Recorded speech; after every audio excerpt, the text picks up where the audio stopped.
Jean-Philippe Pioche. Alors, moi j'ai un triangle. Je fais de la formation, l'accompagnement d'entreprise, mais je fais surtout maintenant de la médiation. Et j'aimerais attirer votre attention en tant que chef d'entreprise sur la médiation. Parce que la médiation se fait intra-entreprise ou extra-entreprise. Dès que l'on a un conflit naissant avec quelqu'un, on fait appel à un médiateur. Un médiateur, quel est son rôle?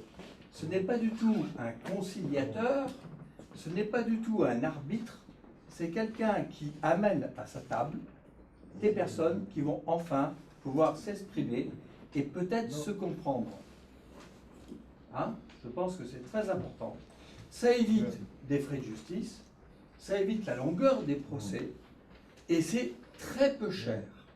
Et il vient d'avoir une loi, là j'insiste là-dessus, parce que je m'aperçois que peu de chefs d'entreprise sont au courant, une loi du 25 août 2015, avec un décret d'application du 30 octobre 2015 aussi, à partir du 1er janvier, le médiateur à la consommation est imposé à toute entreprise qui a un contact avec de la clientèle, que ce soit quelqu'un qui fasse du négoce, que c'est quelqu'un qui ait des prestations de service, bon, à part le paramédical, c'est peut-être la seule profession qui soit épargnée, mais c'est applicable dès le 1er janvier 2016.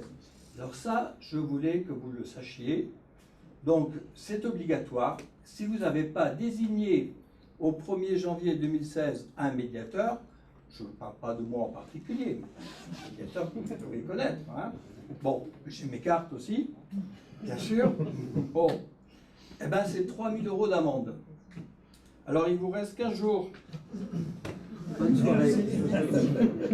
Jean-Philippe, moi une Oui. question. Oui. C'est toute taille d'entreprise en fait? Toute taille d'entreprise. À partir du moment où Artisans, commerçants, entreprises importantes ou pas, oui. Conflit extérieur, client ou interne aussi.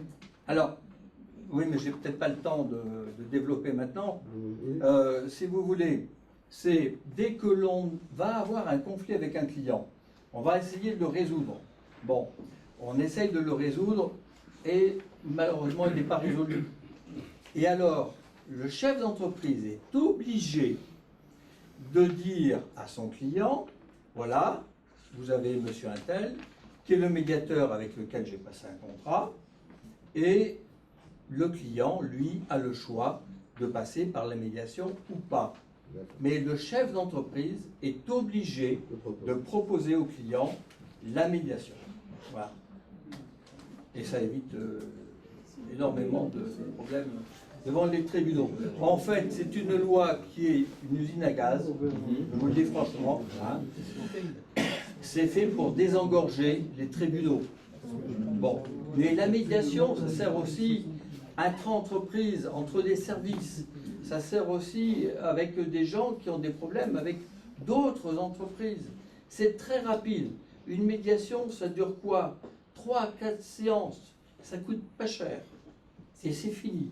Justement, ça coûte pas cher. C'est qui paye, le client ou le commerçant? Alors, dans le cas de la loi que je viens de vous citer, c'est le professionnel qui paye le médiateur. Après, si vous voulez, dans les médiations classiques, bah, c'est souvent moitié-moitié. Voilà. Ça se passe. Et ça se passe très simplement et de manière, j'allais dire, très agréable par rapport à ce qui se passe devant les tribunaux. Voilà. Je suis ancien avocat, alors je sais comment ça se passe. Est-ce qu'ils exigent un médiateur auprès du RSI? Ah, ça. Alors, le RSI a déjà un médiateur, comme les impôts, comme l'URSSAF, etc. Vous pouvez toujours le saisir. Voilà.